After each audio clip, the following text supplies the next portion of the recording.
दोस्तों आज जो कॉमिक्स हम पढ़ेंगे उसका नाम है लंगड़ी मौत। ये कर्नल कर्ण की कॉमिक्स है। एक्शन और जासूसी होती है इसकी। तो पढ़ते हैं इसको, देखते हैं कैसी है ये कॉमिक्स। लंगड़ी मौत। रात 12 बजे थे जब उस छाया ने कमरे में प्रवेश किया। नींद का मजा लूट रहा बस्टर्ड। बिल्ली की तरह दबे कदमों से चलते हुए वह बेड के निकट पहुंचा और खच। लेकिन अगले पल उसे आभास हो गया था कि उसका खंजर किसी इंसानी शरीर में नहीं दसा था। उसने घबराकर चादर खींची। Oh my God! तभी ओह! कर्नल कर्ण बेड के नीचे से बाहर निकल आया था। कैसी रही प्यारे? हमलावर ने कुछ इस प्रकार उत्तर दिया। धौड़! आह!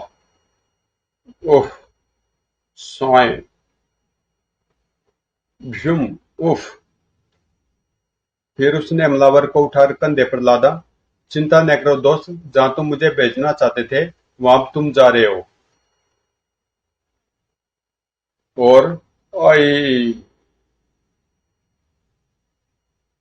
धड़ाक! कर्ण खिड़की बंद करके अपने कमरे से बाहर निकल आया और बराबर वाले कमरे के दरवाजे पर दस्तक दी। खट खट। वास्तव में करण और असलम इन दोनों फ्रांस के एक शहर किंगस्टन स्थित होटल पेरिस में ठहरे हुए थे। वे एक महत्वपूर्ण मिशन पर फ्रांस आए थे और कर्ण पर हमला उसी मिशन के सिलसिले में हुआ था। दरअसल फ्रांस के एक x secret agent Romeo Siwach के पास भारत में सक्रिय इजरायली जासूसों के विषय में कुछ जानकारी थी, जिसे वह भारत सरकार को बेचना चाहता था। रोमियो से सौदा करने के लिए ही करण और असलम को फ्रांस भेजा गया था। लेकिन यहाँ आकर उन्हें पता चला कि इजराइल के जासूस भी रोमियो से निपटने के लिए फ्रांस पहुंच गए थे।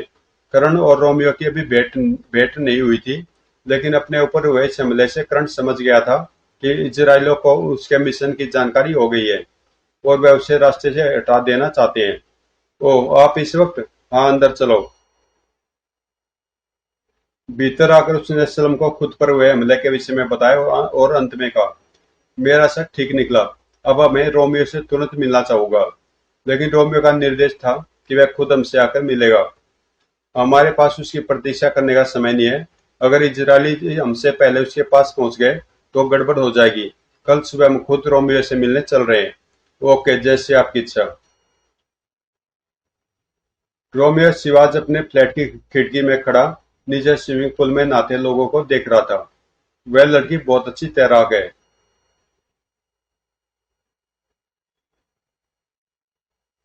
तभी फ्लैट के दरवाजे पर दस्तक हुई। रोमियो ने जाकर दरवाजा खोला। ओह कर्नल कर्ण, आप? यस। एक ऐसी बात हो गई है कि मजबूर होकर मुझे तुम्हारे पास आना पड़ा। रोमियो उन्हें भीतर ले आया। लेकिन आपको यहाँ इस तरह नहीं आना चाहिए था। किसी ने देख लिया तो? अब इससे कोई फर्क नहीं पड़ेगा, क्योंकि इजरायली जासूस हमारे पीछे लग चुके हैं। मैं चाहता हूँ कि आप उन अब वह जानकारी मेरे हवाले कर दें। कहकर कर्ण ने अपने ऊपर हुए हमले के विषय में बताया और कहा, मुझे सूचना मिली कि इजराइल का एक खूंखार जासूस जिसे लंगड़ी मौत कहा जाता है तुमसे निपटने के लिए यहाँ आ पहुंच चुका है। वह व्यक्ति सचमुच लंगड़ा है, मगर दो टांगों से अधिक फुर्तीला और शक्तिशाली है। मुझे डर है कि अगर वह तुम तक पहुंच गया तो कुछ भी नहीं होगा कर्नल। मैं कोई मोम का बना हुआ नहीं हूँ। एक्स सीक्रेट एजेंट हूँ और अपनी रक्षा करना खूब जानता हूँ। मैं तुम्हारी क्षमता पर संदेह नहीं कर रहा हूँ। मैं वह जानकारी चाहता हूँ जो तुम्हारे पास है। मैं उसकी कीमत अदा करने को तैयार हूँ। वह जानकारी मेरे मस्तिष्क में सुरक्षित है और मेरी इच्छा के विरुद्ध उसे कोई भी प्राप्त नहीं कर सकता।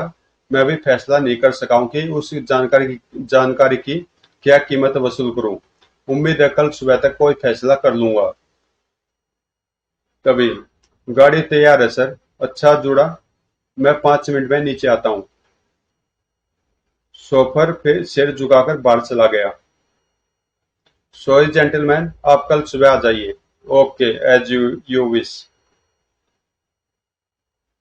रोमियो के फ्लैट से उनका होटल सिर्फ 500-700 गज दूर था, अतः वह पैदल ही होटल की ओर जा रहे थे। यह रोमियो तो काफी अक्खड़ स्वभाव का व्यक्ति है। उसका शोफर जोड़ा भी दिलचस्प करैक्टर है, पूरा दत्तर लगता है।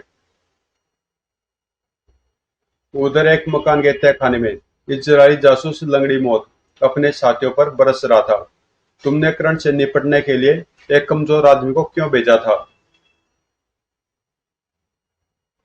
गोगा कमजोर नहीं था बॉस, पर कर्ण के हाथों उसके मारे जाने से यह जरूर साबित हो गया कि हमारा मुकाबला किसी साधारण दुश्मन से नहीं है। ट्रेन ट्रेन तभी हेलो बॉस, कर्ण अपने साथी के साथ कुछ देर पहले रोमियो से मिलकर गया है। लंगड़े लंगड़े ने कुछ देर बात करने के बाद फोन बंद कर दिया। करण रोमियो तक पहुंच गया है, इससे पहले कि रोमियो से सौदा कर ले, हमें उन दोनों में से किसी एक को खत्म करना होगा। रोमियो को खत्म करना ज्यादा आसान होगा बॉस, करण से बाद में भी निपटा जा सकता है। ठीक है, रोमियो को समाप्त कर दो, लेकिन इस तरह की उसकी मौत दुर्घटना लगे। ऐसा ही होगा। रोमियो रोज शाम को गोल्डन बार में विस्की पीने जाता है। आज वह वहां आखिरी बार विस्की पिएगा। गोल्डन एरी बार का बारमैन टोनी शाम 6 बजे अपनी ड्यूटी पर जाने के लिए घर से निकला। वह बस स्टैंड की ओर जा रहा था कि तभी सर, ओह, और अरे क्या बात है। टोनी की हालत खराब थी, क्योंकि क्या चाहते हैं आप लोग? टोनी, हम जानते हैं कि तुम गोल्डन एरो बार में बारमैन हो। रोमियो शिवाज नामक व्यक्ति तुम्हारे बार में रोज शाम को आता है। हाँ, वह हमारा परमानेंट ग्राहक है। तुम्हें हमारा एक काम करना होगा। आज जब रोमियो आएगा तो तुम यह दवाई उसकी शराब में मिला दोगे। कैसी दवाई है यह जानने की तुम्हें जरूरत नहीं है। बस यह जान लो कि इसमें जहर नहीं है। रोमियो तुम्हारे बारे में नहीं मरेगा। वह अपने पैरों से चलकर वहां से जाएगा। लेकिन अगर तुमने यह दवाई उसे शराब में मिलाकर नहीं पिलाई तो तुम्हारे घर वालों को तुम्हारी लाश भी नहीं मिलेगी, समझे? ठीक है, मैं यह काम कर दूंगा। Good boy. अब हम तुम्हें बार के सामने उतार देंगे। 7:30 बजे रोमियो बार में प्रविष्ट हुआ। आ गया। अगर टोनी ने गड़बड़ ने की तो आज इसकी अंतिम रात होगी। काउंटर पर जाकर एक लार्ज विस्की दो। Yes sir. गिलास उठाकर वह खाली टेबल पर जा बैठा। तभी लंगड़े का साथी उठकर काउंटर पर पहुंच गया। काम हुआ? अभी नहीं। नई कार से तुम्हारी मौत है टोनी। मैं उसके दूसरे पैक में दवाई मिला दूंगा। कुछ देर बाद रोमियो ने दूसरा पैक मंगवाया तो टोनी ने उसके गिलास में दवाई डाल दी। यह पैक मिस्टर रोमियो को पहुंचा दो। रोमियो को वह पैक पीते देखकर टोनी मन ही मन दुआ कर रहा था। ओ माय गॉड, मुझे इस मुश्किल से बचाना। इसे यहाँ कुछ हो गया तो मैं मारा जाऊंगा। Thank God. रोमियो गहरी नींद सो रहा था कि अचानक उसकी आंख खुल गई। खो खो, यह कैसी घुटन है? ओ धुआं! आग लगी है क्या? उसने उठने की कोशिश की मगर उठ नहीं पाया। ओ यह मुझे क्या हो गया? अपने शरीर का कोई भी अंग नहीं हिला पा रहा हूँ। सारा शरीर सुन्न हो चुका है और आग! ओ गॉड! वास्तव में यह उसी दवाई का प्रभाव था। अब रोमियो का सिर्फ दिमाग काम कर रहा था, शरीर पूरी तरह बेजान हो चुका था। अपनी बेबसी पर उसकी आंखों में आंसू आ गए। शायद मैं दुश्मन का शिकार बन गया हूँ। उन्होंने मुझे बेबस करके मेरे फ्लैट में आग लगा दी है। कुछ ही देर में आग यहाँ तक पहुंच जाएगी और मैं तभी ओह, रोमियो यहाँ मौजूद है, लेकिन यह आराम से लेटा क्यों है? खो खो, उठो रोमियो, तुम्हारे फ्लैट में आग लगा दी गई है। खो खो, खो खो, क्या जलकर मरने का इरादा है? जल्दी उठो। करण समझ गया उसे कुछ खिलाकर ऐसा ही कर दिया गया है। उसने तुरंत रोमियो को उठाकर कंधे पर डाल दिया। अगर ये आग इसे मारने के लिए लगाई गई है तो दुश्मन अभी भारी होंगे। रोमियो को उठाए उठाए पाइप द्वारा नीचे नहीं उतरा जा सकता था, अतः उसने खिड़की से बाहर झांककर नीचे खड़े असलम को पुकारा। असलम, रोमियो बेहोश है। मैं इसे स्विमिंग पूल में फेंक रहा हूँ। गूं गूं।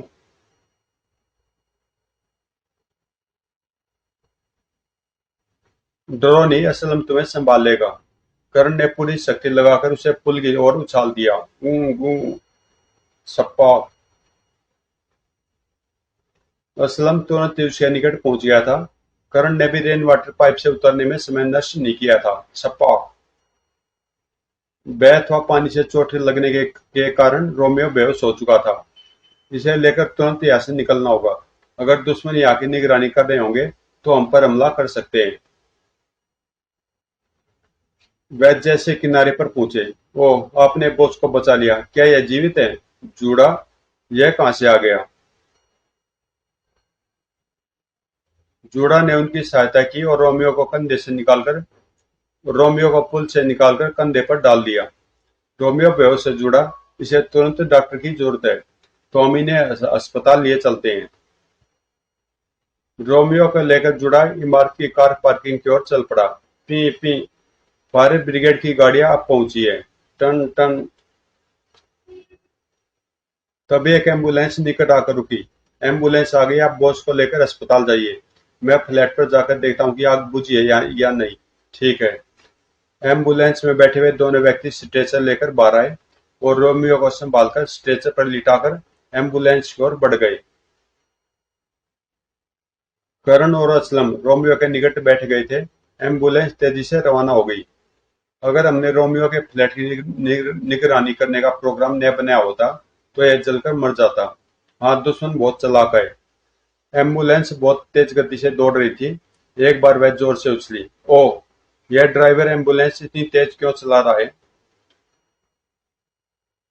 अरे भाई, जरा धीरे चलाओ, बहुत झटके लग रहे हैं। तभी ओफ, यह क्या है? अगले पल गैस। असलम बचो। करण और असलम ने तुरंत ही अपनी सांस रोक ली।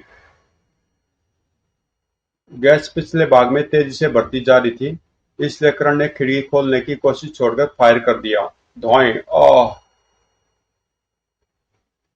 गोली खाकर वह चालक पर लुढ़क गया था। अतः संतुलन बिगड़ जाने से एम्बुलेंस बुरी तरह लहराने लगी थी। गाड़ी रोको वरना शूट कर दूंगा। ड्राइवर ने ब्रेक लगाई और गाड़ी सड़क के किनारे कच्चे में उतरकर रुक गई। सर। असलम तुरंत ही दरवाजा खोलकर बाहर कूद गया। मैं आगे जाकर उसे संभालता हूँ। बाहर निकलो। दौड़। ओह। उफ। तभी करण निकट पहुंच गया। उसे देखते ड्राइवर ने जेब की ओर हाथ बढ़ाया, लेकिन धुआं। आई, यह तो मर गया। मरने दो, आप पहले रोमियो को देखे। दरवाजा खुल जाने के कारण एम्बुलेंस के पिछले भाग से गैस निकल चुकी थी। गैस ने इसकी बेहोशी को और लंबा कर दिया होगा। इसे तुरंत अस्पताल पहुंचाना जरूरी है। अगले पल उन्होंने दूसरे गुंडे की लाश गाड़ी से निकालकर सड़क पर डाल दी और फिर कुछ ही देर में वह होली केयर अस्पताल पहुंच गए। आपातकालीन कक्ष के सामने एम्बुलेंस रुकते ही अस्पताल के कर्मचारी स्ट्रेचर लिए दौड़कर आए। अरे, ये एम्बुलेंस तो हमारे अस्पताल की नहीं है। आप रोगी को उतारिए, उसकी हालत गंभीर है, इसलिए हम रास्ते में पड़ने वाले अस्पताल में रुक गए हैं। रोमियो को बाहर निकाला गया। यहाँ डॉक्टर सलीम खन्ना है, हम उन्हीं से बात करना चाहते हैं। डॉक्टर सलीम अपने ऑफिस में है। डॉक्टर सलीम करण को जानता था, इसलिए करण ने उसका नाम लिया था। असलम को रोमियो के साथ इमरजेंसी वार्ड में भेजकर करण डॉक्टर सलीम के ऑफिस में पहुंचा। ओ कर्नल कर्ण, आप यहाँ कैसे? एक मिशन पर आया हूँ, मुझे आपकी मदद की जरूरत है। यह रोगी हमारे देश के लिए बहुत महत्वपूर्ण है। मैं चाहता हूँ आप खुद उसकी देखभाल करें। ओके। रोमियो का निरीक्षण करने के बाद इसे शरीर को सुन्न कर देने वाली दवाई दी गई है और यह 3-4 दिन से पहले ठीक नहीं हो सकता। इतने समय तक हम यहाँ नहीं रुक सकते डॉक्टर। अगले पल कर्ण वार्ड से बाहर आ गया। अब हमारे सामने एक ही रास्ता है कि रोमियो को इसी हालत में यहाँ से स्मगल करके ले चले, मगर यह तो बड़ा मुश्किल काम होगा। तो दोस्तों, यहाँ पे मैं इस कॉमिक्स का पार्ट 1 कर रहा हूँ और इससे आगे की कॉमिक्स हम पढ़ेंगे लंगड़ी मौत पार्ट 2 में। तो इसका पार्ट 2 आपको 1 घंटे बाद मिल जाएगा। प्ले लिस्ट में कर्नल करण का फोल्डर है, उसके अंदर।